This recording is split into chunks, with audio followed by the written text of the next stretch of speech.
Nah, all good.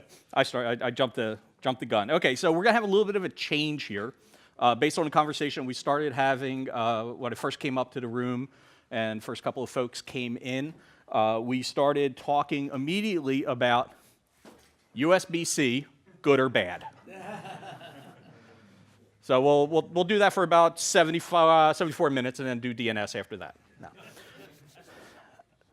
So thank you for coming. I really appreciate it. I'm Ben Greisler. I have been doing presentations on DNS for at least 10 years now.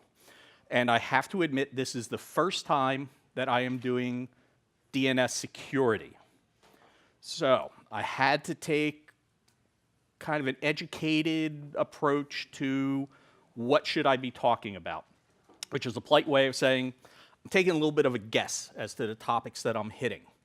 So I would appreciate from all of you, because I'm sure that you all have your expectations for what this is going to be about and what we're going to cover. And I hope that I hit that level, that need. But if there's something, I'm going to try to leave a bunch of time at the end. So if I don't hit something specific, we actually have a little bit of time to talk about it, so we can hit your questions and the topics that you want to talk about, if we can. Maybe I have the answer, maybe I don't. Maybe it's just, maybe there's somebody else here that has that answer and can point us in the right direction. So I'm being completely upfront with you that this is a new presentation for me, and I'm going to ask for your feedback so I can make it better for the next time. And if there's any topics that we have really decided, you know what, Ben, you really missed it, you really need to talk about it, we do have mechanisms kind of after the fact. Maybe I can put some information together and get it into your hands after the fact. So I look forward to kind of getting that feedback from you. All right. So with that out of the way, and I believe the video is going to be made available. My first slides are already up there, and they're kind of different than these, but there's some information in there that should be useful. So DNS security. So I'm going to make, and I kind of have to make a little bit of a jump and expect that you have some basic knowledge of what DNS is. We'll talk a little bit more. We'll have the 30-second primer on it. But what's really important here is, why is DNS security important? Why are we even talking about it? And I had, how many people got the email from me asking if you had any questions or input or anything like that, please email me back, and I'll try to include it. I'll be honest, I got one response, okay? And this is for you, Dave. So,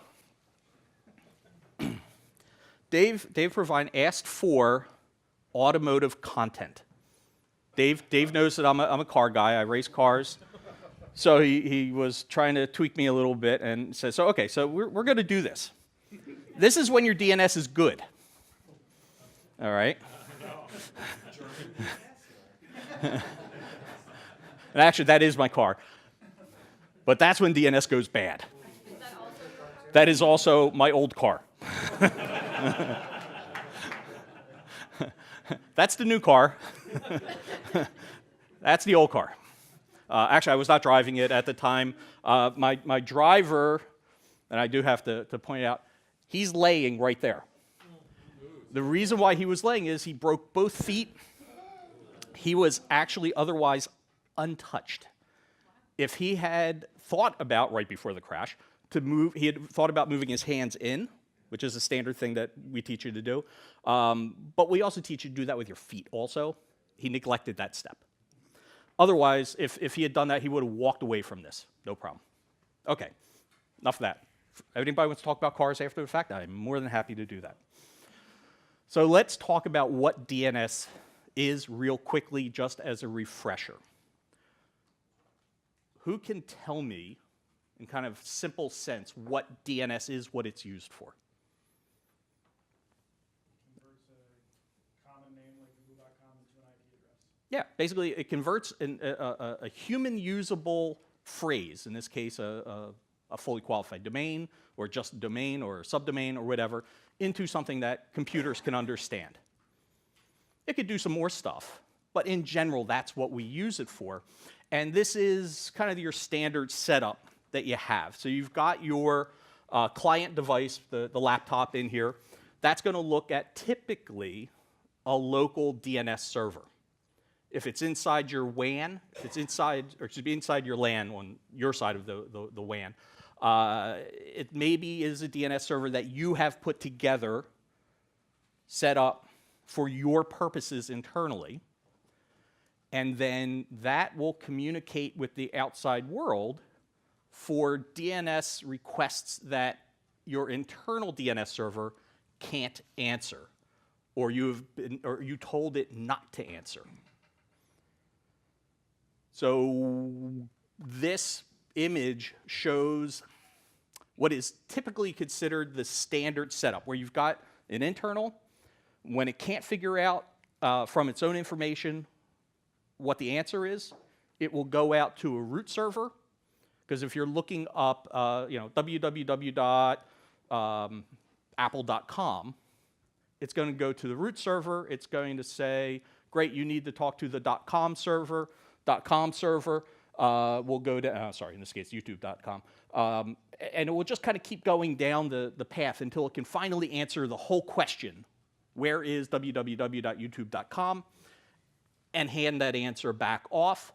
And what's not necessarily evident in this is when it comes back to the DNS server, because it's the DNS server that has actually asked that question, not the client device itself in this setup. Now, if you're sitting at Starbucks and you're basically just right out onto the internet, I mean, your local Starbucks probably does not have their own internal DNS server, for people sitting there eating a croissant and drinking a coffee. So in that case, it may go right out to this system, or there may be an intermediate ISP DNS server. So it depends on the setup. But in general, when the answer comes back, it's going to go to that DNS server, which had been asked the question by the client. And just not is it going to provide the answer to the client, but it's going to cache that answer for a certain amount of time, because it's reasonable to expect that if there's one client on your network asking where www.youtube is, there's probably going to be more. So somebody, when they were writing the DNS server software, went, hey, maybe we should cache this information so the next request for it doesn't have to go back out to the internet to get that answer again. And we need to know that this happens for some of the stuff we're about to talk about, and why this is both a good and horrible thing. Now, when that answer is cached, how long does the server cache it for? Anybody know? The length of the TTL. Well, the TTL, the time to live, as defined by the authoritative server for the domain that provided the answer.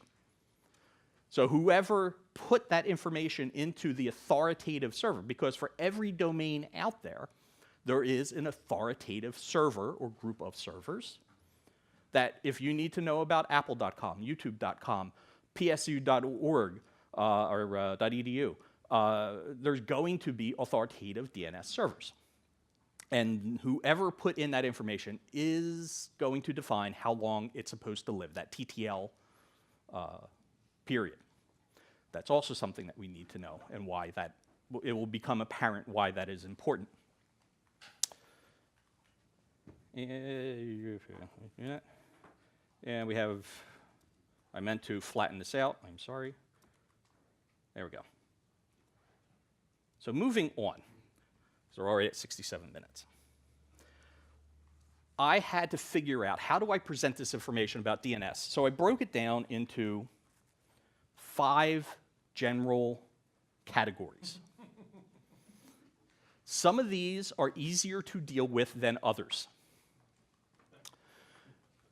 Number 2 is the hard one. Yeah, so basically, in terms of hard to deal with, we're starting off kind of at the easier level, and it will get harder, and then we'll just kind of see how it goes. Now, if anybody has any questions, feel free. I'm not one of those people, hold your questions to the end, because I fully believe that if you have a question about something we're talking about right now, it could lead us to get additional information that will be useful for what we're doing. All right. So first segment. So what I've done is, sometimes you do something and you look back on it and go, why the heck did I do that? So when I said 10 things you need to know, which was basically after I saw, some clickbait, whatever, 5 things you need to know about whatever. I'm like, oh, perfect. I'll do 10 things you need to know about DNS. Submitted it, got accepted, and I went, should have done 5 things. What I did, though, is I'm breaking it down into the 5 general categories with 2 things in each. So first part. So I mentioned that you have an authoritative DNS server for a domain. How many people here have had to go and assign an authoritative DNS server for a domain that you own or control? At least 50%. Great. What happens if you don't pay the bill? Whether it be for your DNS service or the domain itself. So this is like a simple thing, right? But it's one that you have to talk about and you have to realize, because if it's your job to keep this stuff running, so I'll ask the question of the group. If you're responsible for paying the bills, how do you make sure they get paid on time? Do you rely on the notification from the registrars? I mean, I'll be honest, that's kind of what I do. But also, if I were to, well, actually, I'd kind of be in bad shape if I lost control of my own domain. And this happens more often than you might think. Can anybody think of an example? And actually, I meant to come up with a good one, and it slipped my mind, kind of like renewing a bill. Didn't Microsoft briefly do that one? That's my question. I know that there's been some pretty big names that have lost control, even temporarily, of their own domain. The good news is, Google did. Oh, there we go. That's wonderful. Someone voted for $5. Yeah, it happened in 2016. Wow. Voluntary. That's a good example. Right. I bet the And ransom fee for that was juicy. they got free Gmail. It must have been great. So the reality is, this can happen to you. And if it can happen to Google, if it can happen to Microsoft, it can happen to you. So what can you do to prevent it? Okay, pay like 9 years in advance and put it on your calendar with reminders. Okay, so put it on your calendar for reminders and buy the longest period of time that you can for the renewal. Bill? Yeah, in our documentation system, we enter all the domains that we own, and then it does basically the reminders. It Okay. sends you constant emails until you do it. Okay, so Bill was saying that he has a system that keeps track of this and does the reminders until it actually gets done. I think in corporate environments, if you have hundreds or thousands of domains, you want to be sure you only have a few select providers and you centralize that. Otherwise, like I've seen environments with thousands of domains bought by individuals with their Yes. credit cards, expense, and then people leave. It's like, oh, like let's say that was Google was the Right. problem, right? Like So Google left and he brings up a really good point. How often somebody may have bought the domain or done the renewal of the domain on, may have even been their company credit card, which expires, or they left and it gets cut off, so you're out of trouble. Back there? We use a website monitoring that also monitors domain registration and SSL, and specifically sends notifications. That's good, because that is the other thing that I wanted to make a comment about. Just not do you have to pay attention to your domain registration, but all your certificates that you buy associated with them. That's not exactly what we're dealing with here, but it's along the same lines. And whatever systems you put into play, you should get them all working together. So you just, I mean, how bad would it be to have to go to one of the higher ups, or even if you are the most higher up, to now go to your other people and go, yeah, we have an issue.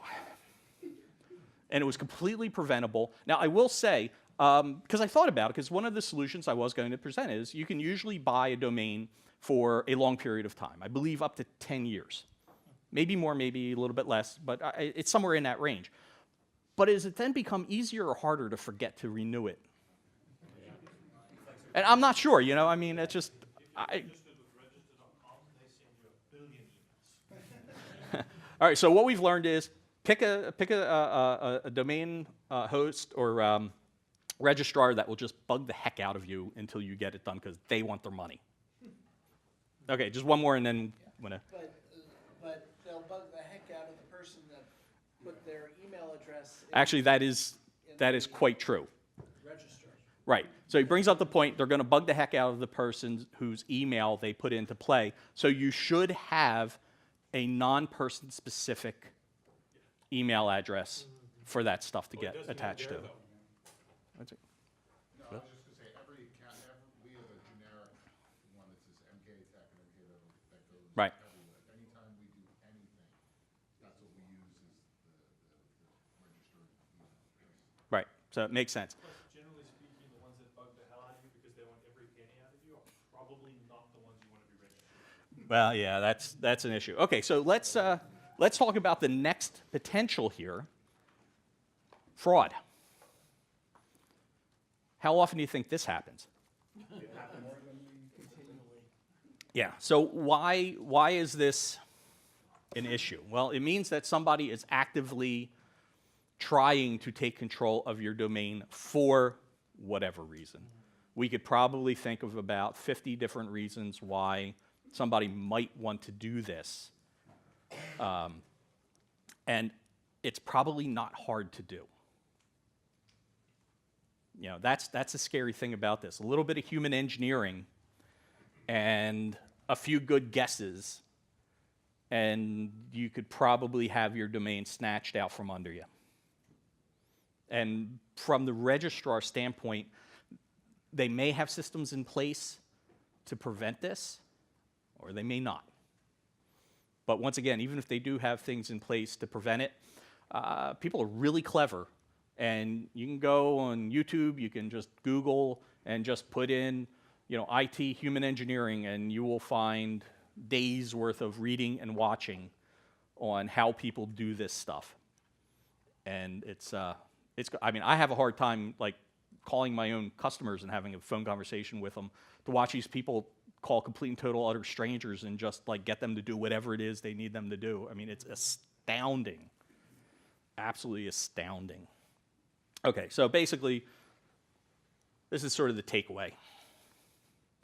Humans are fallible. We need to recognize that fact.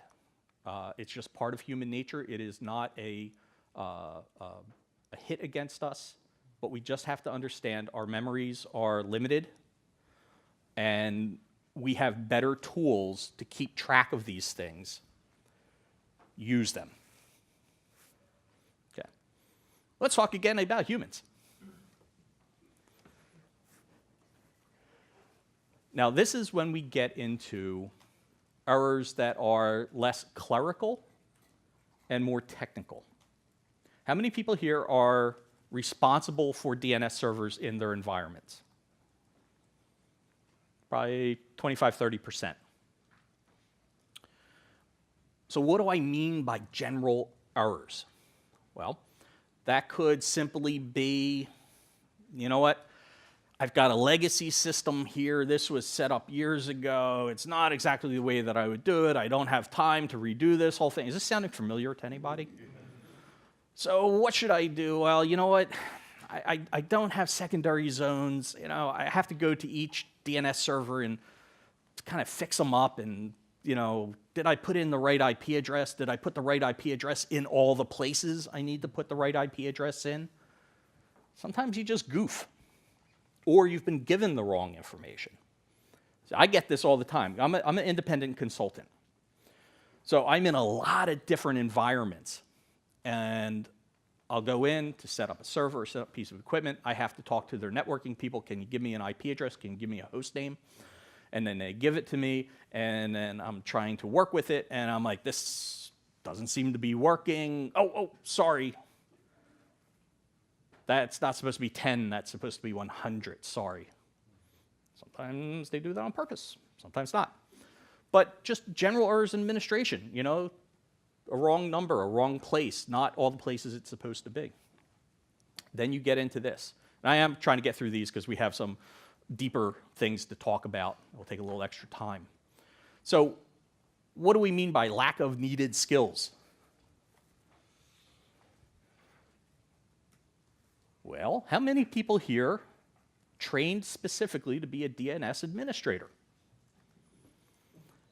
How many people here, given a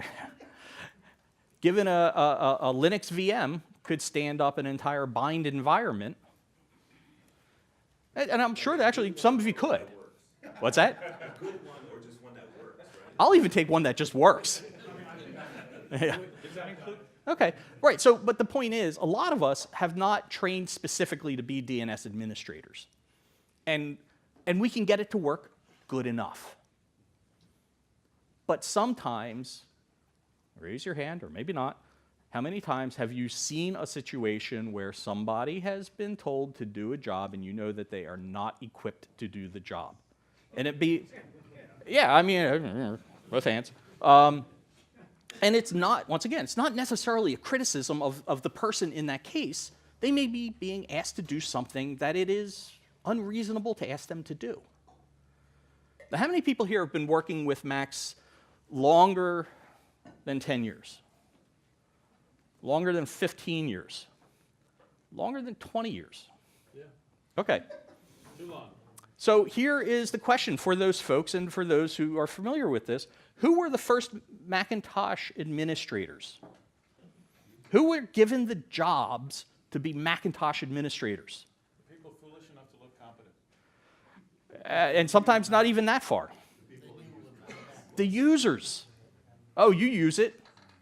You're now in charge of whatever. Or schools. The really popular thing that I would see in schools is the librarian who was in charge of the slide projectors and overhead projectors. Well, there's a screen, so now you are in charge of these computers. This is exactly how it happened back then. And point being is sometimes you are put into a position that you are not in, you don't have the ability to actually effectively do the job. You may rise to the occasion and figure it out, and I'll bet you everybody in this room has had that happen. You now need to do this. I have no idea how to do this. You have to do this. I'll figure it out. But until that happens, mistakes can happen. So takeaways from that is you need to know what DNS software you're using. How many different, maybe we can do it this way. How many people here use Windows Server for their DNS? Actually, I'm surprised. I would have thought it was going to be more. How many people here use OS X Server or Mac OS with server.app? Okay. How many people here use some generic, a VM or a white box or something running Linux with bind on it, something along those lines? A couple of you. Infoblocks? Okay. Actually, I thought that would be a little bit higher also. What else are you guys using? On the firewall. Okay. Yeah, because there's going to be a lot of cases where, actually, James, I think you mentioned running DNS on a Synology box. Yeah, because it's a Linux distribution, and Synology is great for just, yeah, whatever you want to do, throw it on. Whatever, we're good. Don't worry about it. All right. Yeah, almost works. So point being is you need to know what the systems that you're using, and if you need to get the people who are administrating this stuff some information, some knowledge, some direction on how to do it, get it for them, because this stuff is getting more and more critical. So, all right, so that was kind of the easy stuff. Let's get a little bit deeper more into the nuts and bolts stuff that, if I had to guess, it's probably why you're here, more so than anything else. And tell me if I'm wrong, because I can make a hard left turn at any point. So physical security, this is not necessarily DNS-centric. It is server standard security stuff. All right, somebody finish this phrase.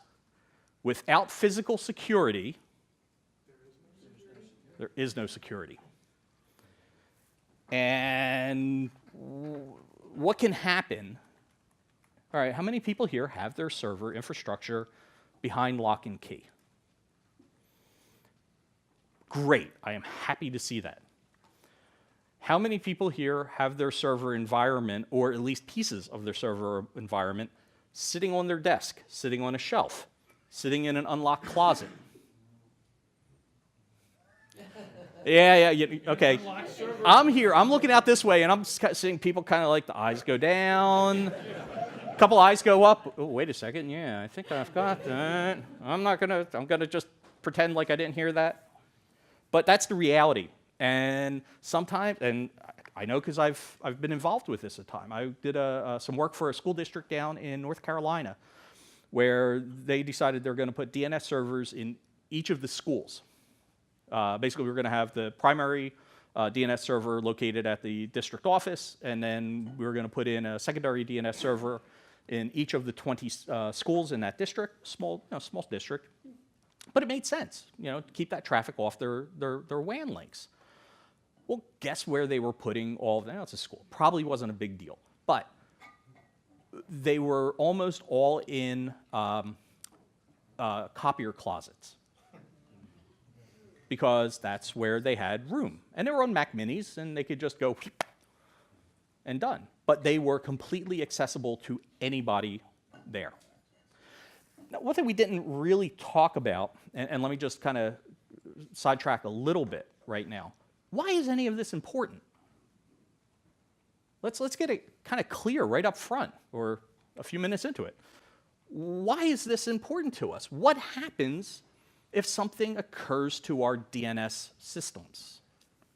You can have a redirect that can fish information off of your own users. Exactly. That is probably one of the biggest concerns that we have, is not that they won't be able to get somewhere, but they're going someplace we don't want them to be. And then there's a number of nefarious reasons that could happen. One could be phishing, or actually what they call farming in this case. And it undermines SSL too. It undermines SSL just like every Cisco setup. You get the pop-up that says, or actually no, worse, when they do transparent proxies, and then all of a sudden your SSL breaks. I think they've gotten a little bit better with that, but yeah, so with DNS, it can break your SSL environments, which thus break your security. Yeah, it's a problem. So probably the biggest issue that we're looking at here fall into two categories. One, users not being able to do what they need to do because they're being prevented from actually reaching where they need to reach. And then secondly, which is the scarier of the two, quite honestly, is that they are redirected to some place where we really don't want them to be.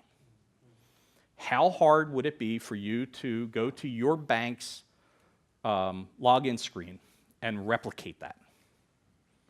Trivial. Because you can download pretty much everything that is there, at least in terms of look and feel. So it would be really, really easy. How many people have gotten an email from Apple that says, oh, you need to reset your password? Mm-hmm. Click right here. And did you go through that email and take a look at all the links and discover that all of them actually went back to Apple except one? So if you weren't paying attention or just casually, it is easy to be fooled. All right. Now we get into some interesting stuff. Now, notice the title of this slide is Using Your DNS Server Against You. In the next set of slides, we're actually going to talk about redirections. But using your DNS server against you. How many people here have heard of cache poisoning? How many people here have had to deal with a cache poisoning?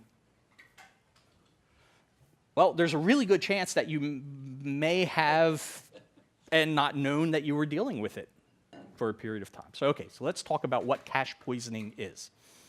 Remember, a few minutes back, I said that the concept of your DNS server caching responses was going to be important. This is the point where we get to talk about that. In that slide, I'm not going to go back, we'll just talk about it. In that slide, we had your DNS server, and it may not actually be your DNS server. Maybe it is your ISP's DNS server. Maybe it is a DNS server that is, I mean, I'm sure here they probably have some sort of caching DNS server on the network. It's a guess. Anybody here from Penn State that would know whether or not that's true? No? I wouldn't be surprised. It's not guaranteed, but I wouldn't be surprised they might have a caching server. So here's the deal. If you wanted to do something nefarious, wouldn't it be cool to be able to use somebody else's server to provide whatever information you want it to provide? Wouldn't that be great? It's kind of like that old, what movie was it where he was talking about, I think it was Danny DeVito, OPM, other people's money? In this case, other people's DNS servers. So the trick is to get a DNS server to provide information that you want it to provide, not necessarily the information that it was set up to do. So how do we do this?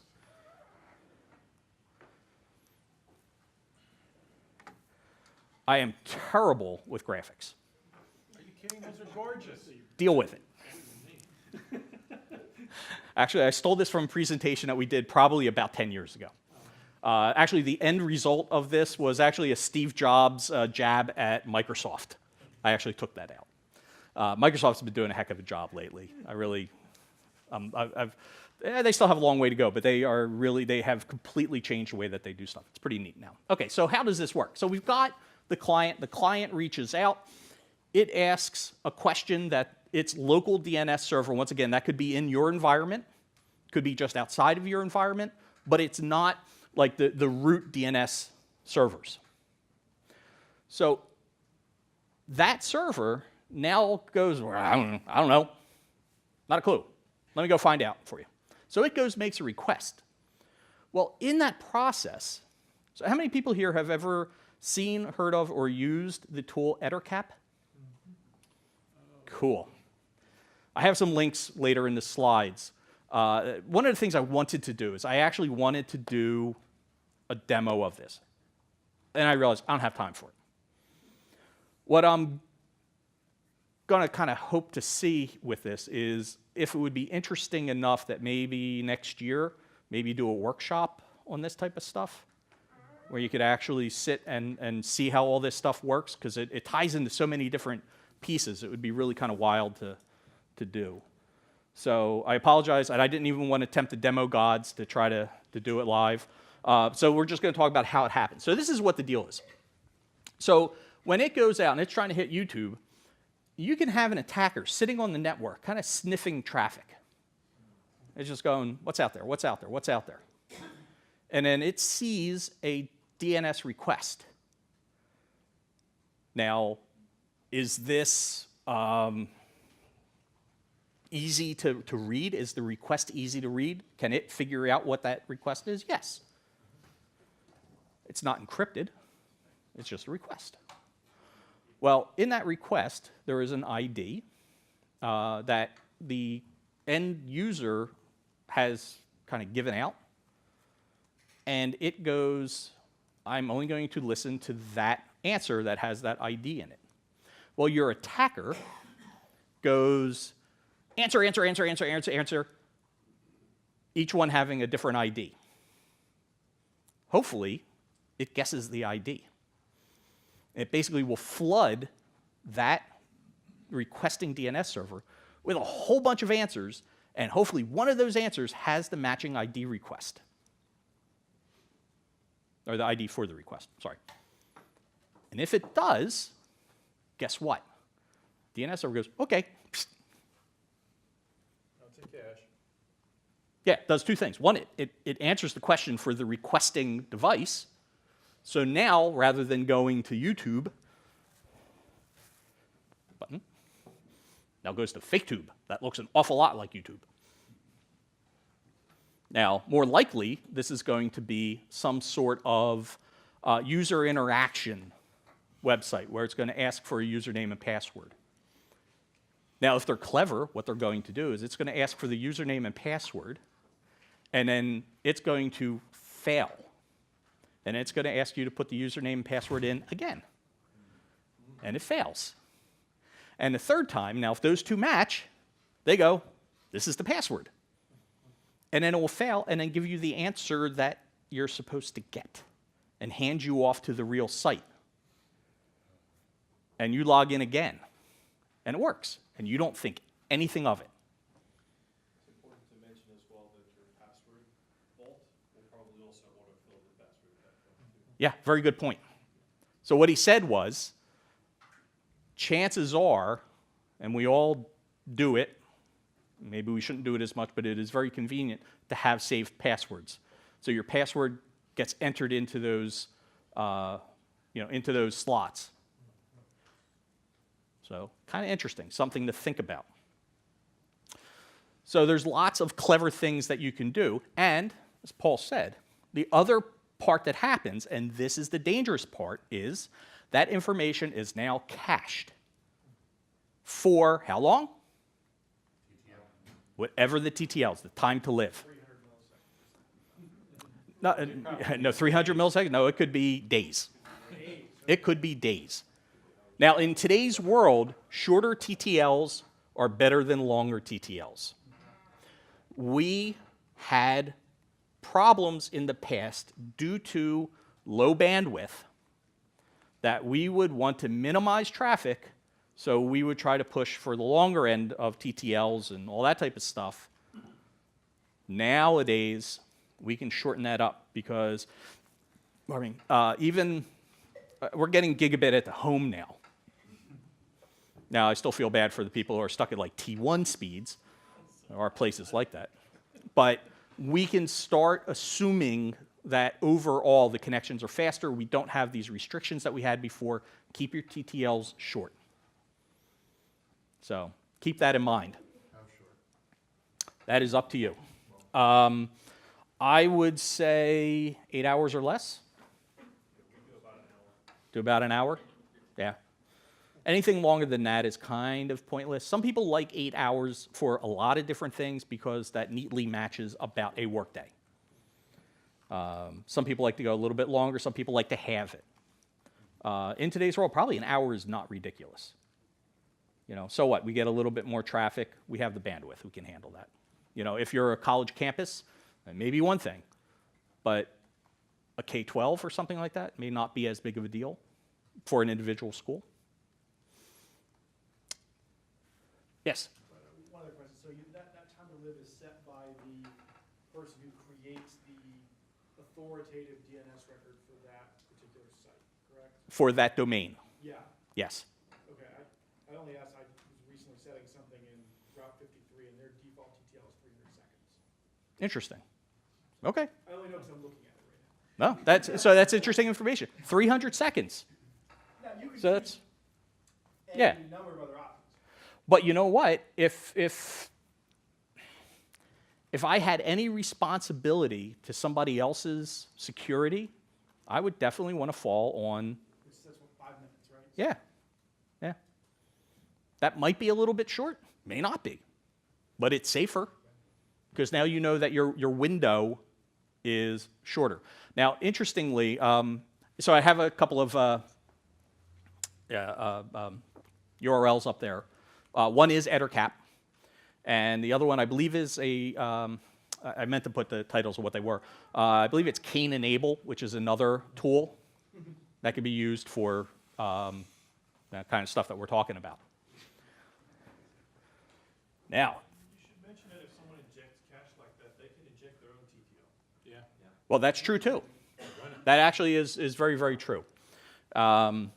Yeah, and there was nothing that would keep them from putting it at 10 years. Actually, I don't know what the actual limit is for that field, but they could maximize it. So that's a very good point. Thank you. Doesn't the start of authority TTL override that though? Only if it's asked for. Only if you even get to it. But if it's sitting in the cache, it won't even be asked for it. And that's what's so insidious about this, is that your caching server is just sitting there happy as can be because it did its job. All right, DNS redirection, which is moving away from using your own equipment to fight against you to just kind of avoiding the situation altogether. And this is where we talk about man-in-the-middle attacks. I highly recommend going to YouTube and just put in DNS man-in-the-middle. There are a lot of very, very good demos on how these attacks work. And part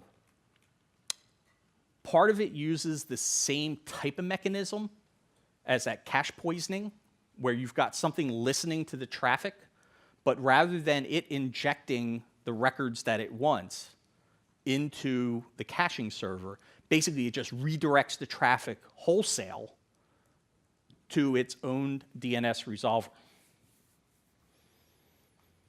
Well, why would you want to do that rather than caching? Well, on the negative side, why you maybe not want to do that, it just requires additional hardware or just a really fast laptop.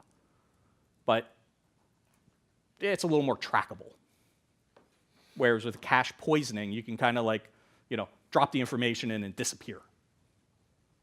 With this, you kind of have to maintain active connections.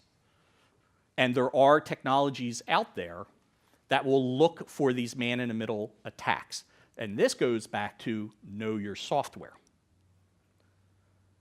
What does that mean in real life? Well, if you are using bind, you will want to make sure that you are using the most up-to-date version of bind. Which you're probably thinking, because I'm thinking, what is that? I think we're bind 9.2? But then there's a whole bunch of subversions under that. So you want to be kept up to date. Same thing with your Windows servers. Companies like Infoblox that specialize in this are going to be on top of this. But if you need to do something manual to keep your DNS appliances up to date, you need to make sure that that happens.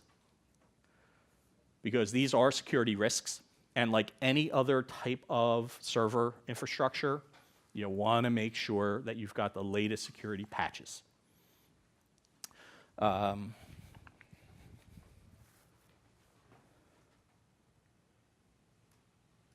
Yeah, okay, so DHCP injection, I've got to kind of have things a little out of order here, sorry. DHCP injection. This was one of my favorite ones because it was really easy to demo. How do most client devices, and when I say devices, could be a computer, could be iOS, an Android device, an IoT device, your refrigerator, your internet-connected dryer. Yeah. How does it get its addressing? DHCP, most of the time. How many people here run a full static IP environment? Really? Wow. Everybody look at that guy. How big is that environment? 100 users. Now, are you using true static or are you setting reserved DHCP? True static. Wow. I was going to say, somebody buy him a drink because he probably needs it.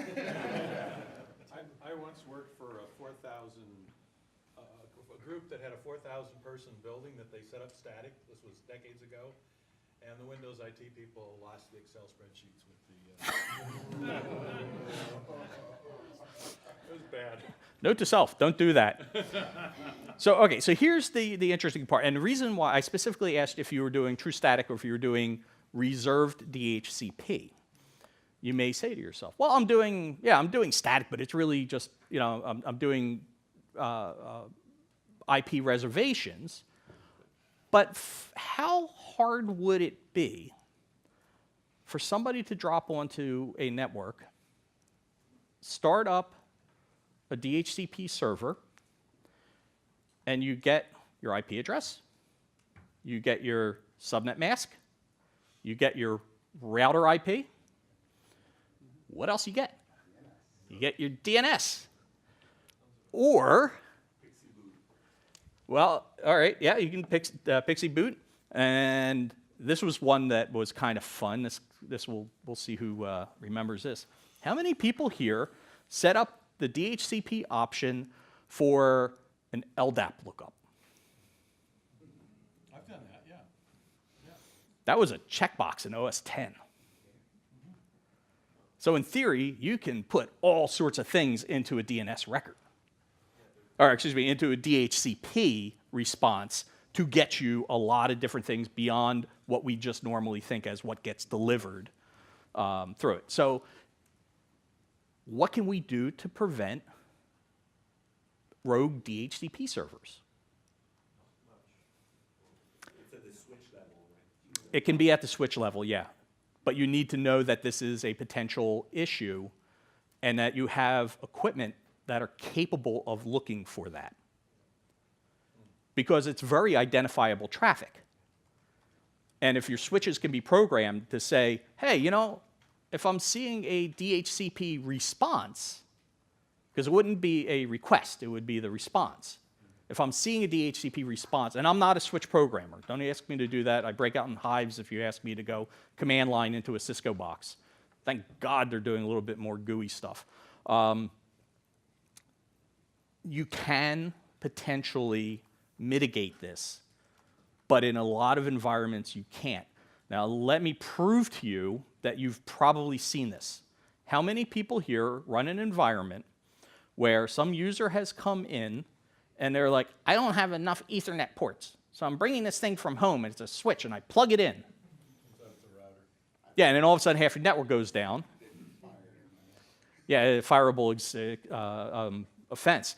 So this is just not easy to do from a nefarious standpoint, but it's ridiculously easy to do as a mistake. You set up a computer on your desk thinking, oh, it's fine, and then the next thing things are getting the wrong IPs and you're wondering why. Yeah, exactly. And that's typically what you find, right? It's like you've got a 172.1.6, and then all of a sudden you see 192.168, and you're like, what the heck? Or actually, it's funny how sometimes you can know exactly what happened based on what you see. Why does this person get a 10.0? All right, who put the airport on the network?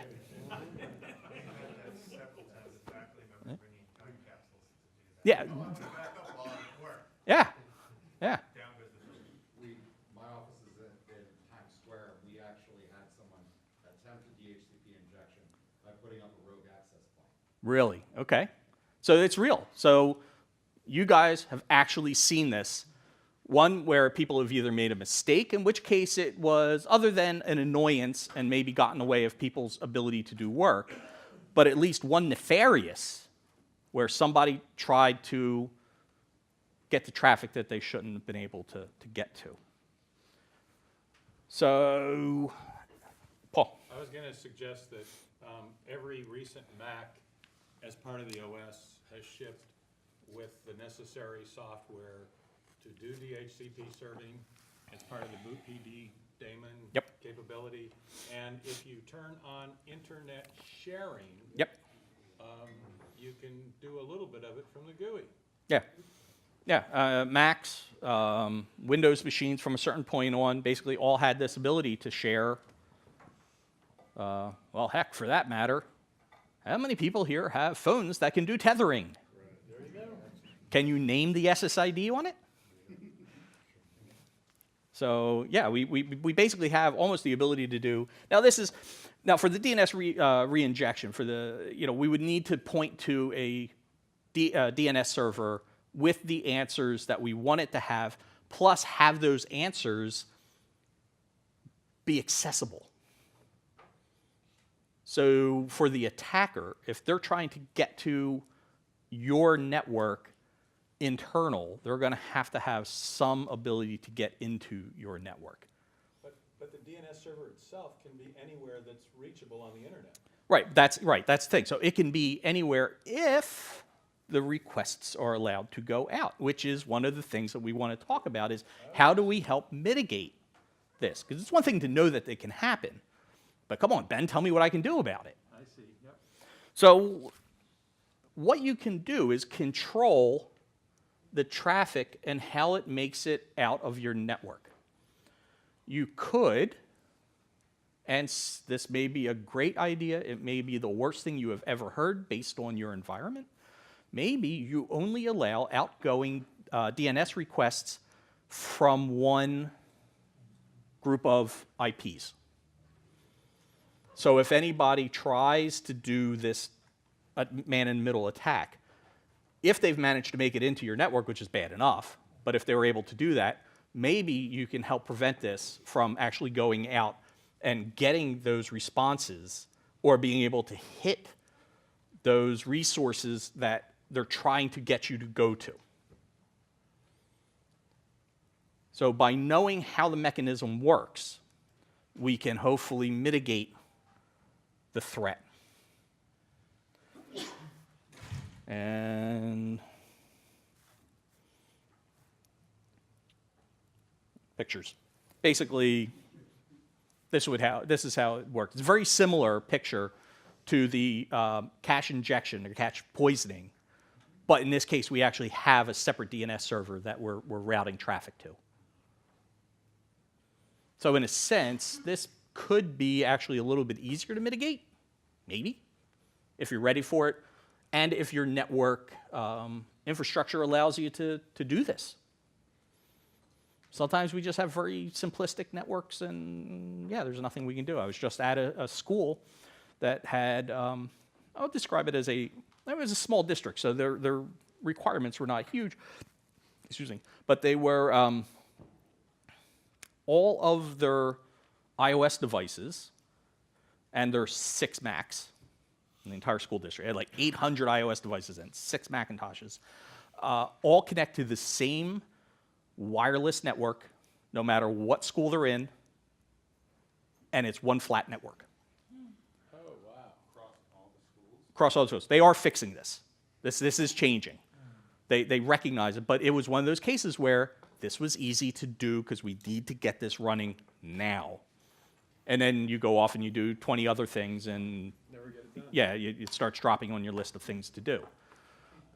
But in an environment like that, it would be relatively easy to take control of that and redirect, as opposed to having a more segmented network where you can actually see what's going in, what's coming out, from these particular segments. So, but yeah, they're fixing it. They really are. So I'm about to switch to the next slide. And you may be thinking to yourself, this is great, Ben. Now I gotta figure out how I'm gonna block traffic on individual ports. I have to figure out what type of traffic is allowed from where to where. Holy cow. The only thing that could be worse is if I had 100 static IPs I needed to keep track of. Sorry, man. So there's got to be a better answer, right? There just has to be a better answer. How do we know, from a user standpoint, I'm going to go to a website. How do I know that that is actually the website that I'm supposed to be at? Certificates. Unless, well, yeah. Assuming it isn't. Well, we have certificates that say, for X number of dollars, it has been proven that this is, in fact, the website that you think that it's supposed to be, and here's the certificate, and here, look at it. How many users do you think, I know you guys look at them, but how many users actually look at the SSL certificate, or actually TLS certificate, and compare? Approximately 0. Or less, if that is possible.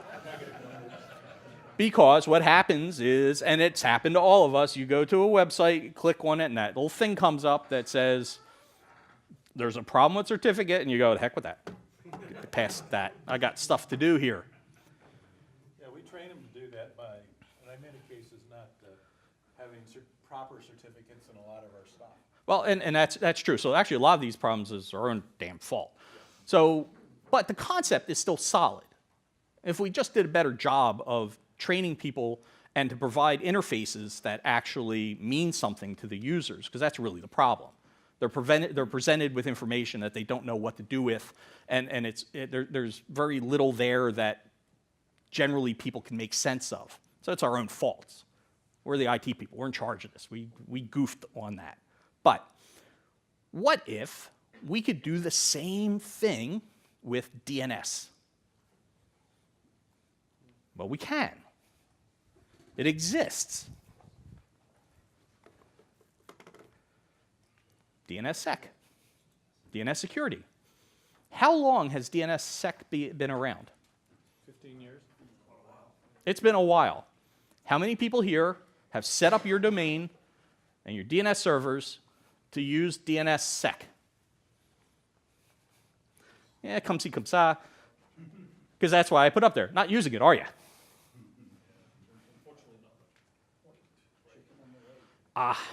Yeah. So what is DNSSEC? Let's talk about that first for those of you not familiar with it. And there's good reason why you wouldn't be familiar with it, because barely anybody uses it. It barely percolates to the top of the conversation. Essentially, you sign your DNS information. It's the simplest way I can describe it. And there's a whole infrastructure that gets into play where the resolver, the one that's actually looking for the information, can take a look at the signature and go, we're good, or nope. But it requires a bunch of steps to implement this. Now, that would be okay if all providers offered DNSSEC, and they don't. As I'm saying that, I realized there was a chart that I meant to grab a copy of, and I think it is in one of the, I think it's the second link there. This is a great, if you have any interest whatsoever in DNS, this blog, it's the Asian Pacific Network Internet Consortium site. They've got a great human-readable blog on DNS and DNS security. Or I should say DNS in general, but there's a lot of blog entries in there about DNS security. And there was a chart in one of these that very neatly laid out like the top 25 or 50, I think registrars, or DNS providers, and just how few of them had full DNSSEC implementation available. So if you were even interested in using this, you would need to find providers that were capable of providing it. But DNSSEC answers all of the questions that we've talked about so far, where you could just simply prove that this is the right answer. But it is tedious and sometimes impossible to actually implement. And that tells me one of two things. One, we either need to make it a lot easier to implement, or we need to come up with something better. And I don't have answers for either one of those. Now, unfortunately, you know, you come into a room, there's like 50-some people here, looking for answers for what can I do. And there were some absolute answers that we were able to come up with as a group. You know, how do we keep things, how do we keep the bills paid? How do we keep people trained? How do we keep our security at the best level that we can based on the software that we're using? That's all stuff that we can do. But in terms of proving from one end of the DNS resolution process to the other that we are getting the answer that we expect that we're getting, right now that is still very, very tough. And I wish I had a better answer for you, but I guess what I'm telling you is you need to be aware that we don't have that answer right now. And you need to be at least aware of how these other attacks may occur. So if you have the ability to mitigate them, you should look at it. If you don't, if your environment doesn't provide you the equipment or the know-how to do it, well, okay, Paul? I think if I understand the way it works properly, one of the problems is the person who gets the primary benefit from it is not the person who pays the primary cost for it. So what Paul said was, in his understanding, is the people who get the primary benefit are not necessarily the people who have the primary or the cost associated with it. Right. So let's say I've got a DNS server and you've got a DNS server, and if you pay for DNSSEC, it really protects me from having somebody impersonate you, so that none of my people become victims of somebody impersonating you. That probably provides more protection for me than it does for you if you look at banks and other things, because in many cases it's too bad. So what Paul is saying, and it's an interesting thought, is who would actually gain the protections from something like DNSSEC?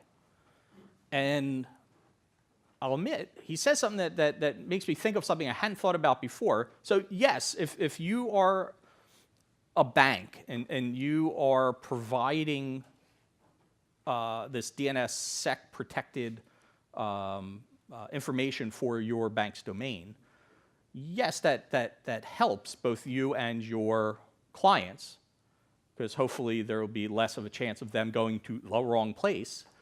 But you know what? If you're also the DNS provider who has allowed, I don't say allowed, but has provided the tools so you can leverage DNSSEC, I'm wondering if from an internet law standpoint, if you don't provide these tools, are you now exposing yourself?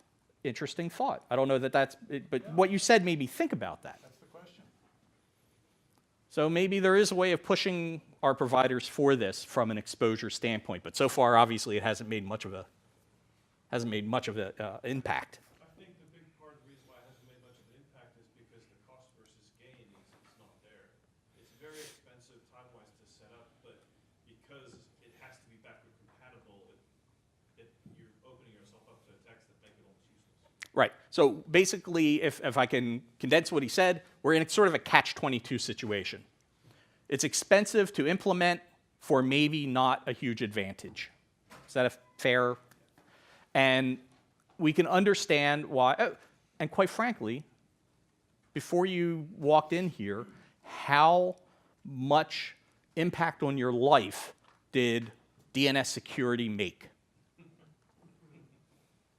Hopefully, maybe I've given you some things to think about, and you'll be a little bit more aware. Will that actually change anything you do? Maybe it will, maybe it won't. Once again, it comes down to what your environment is, what it allows, and what your exposure actually is.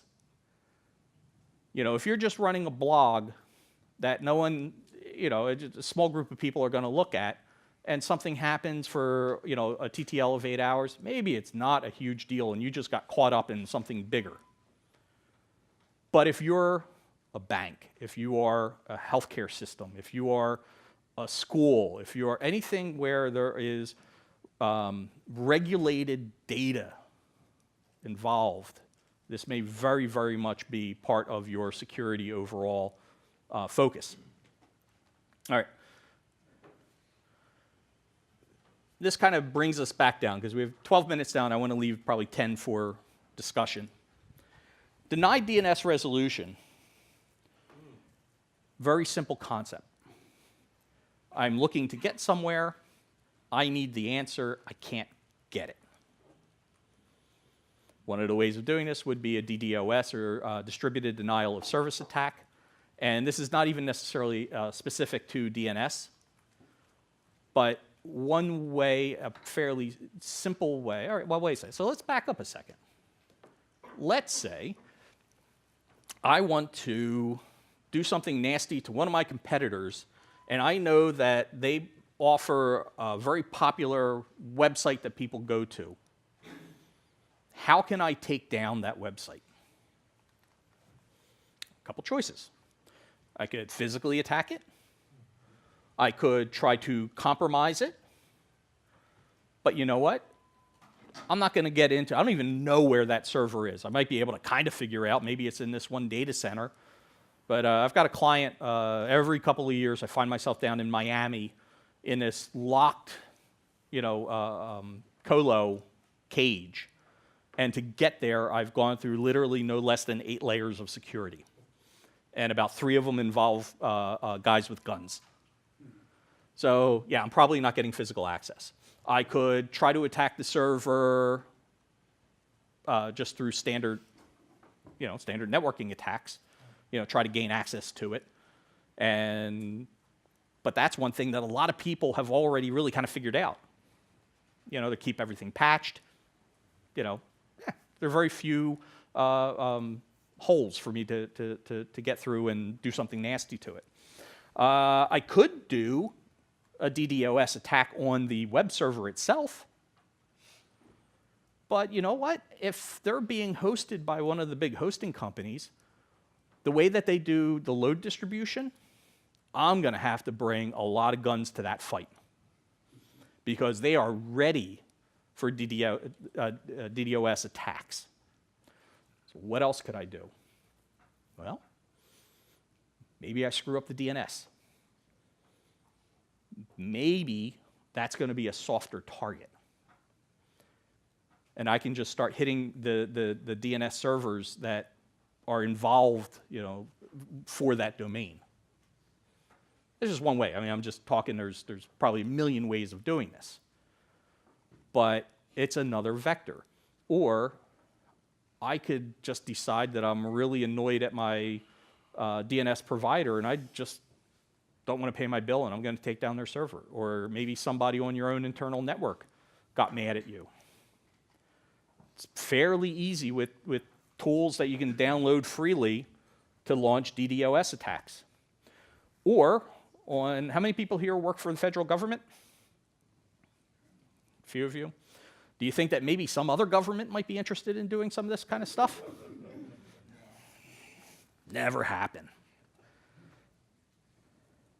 And then just lastly, just your standard network attack where you fill the pipes, just kind of like be a DDoS, but maybe they directly attack the DNS server and bring it down the same way you'd bring down any other server. So I've got 8 minutes right now, and kind of the last thing, how do you prevent some of this stuff? Usually it involves redundancy or being able to spread the load across. So you've got multiple places that would have to be taken down, and it becomes more costly for them to actually be able to achieve their goal. But now, I promised you 10 things, and there is a slide with basically the 10 things neatly written down. And you'll have access to this slide deck as soon as I reload this version of it. I'll do that this afternoon. So 7 minutes, questions. So actually, let me start with one of my own questions. Did this come anywhere close to answering some of your questions that you hoped? Okay. If not, and you don't want to embarrass me while I'm standing up here and make me upset, please put the information in the evaluations. Because I want to learn from this. I want to be able to make this as good as I can make it within the time that I have. And if you think that you would be interested in maybe a workshop environment where you get hands-on with some of the tools to do things like man-in-the-middle attacks and cache poisoning and stuff like that, let me know so I can let the folks here know that this is something that people are interested. Okay, so questions. Paul. I was going to say, I think there were 2 other techniques of cache poisoning that you didn't go into. There's at least 2 more. That maybe have been somewhat resolved, although you may have to configure buying properly to get them. One was they used to, when a DNS server made a request the sequence numbers used to be sequential. So Yes. it would be 1, 2, 3, 4, 5, and all you had to do was get one, if you intercepted any one of them, you could guess what the future Okay, ones were. let me stop you right there. What Paul is talking about is there has been an attempt, so when you're doing the cache poisoning, and that is, there is an ID that needs to be matched for coming back, they have changed the software to make that harder, but in the sense of you make a better mousetrap, they make better mice. So now they use something called amplification, where you can now use multiple DNS servers to really, really just flood the responses. So it could be, depending on the size of the environment, could be a magnitude more responses. Thus, the chance of cracking it becomes that much better.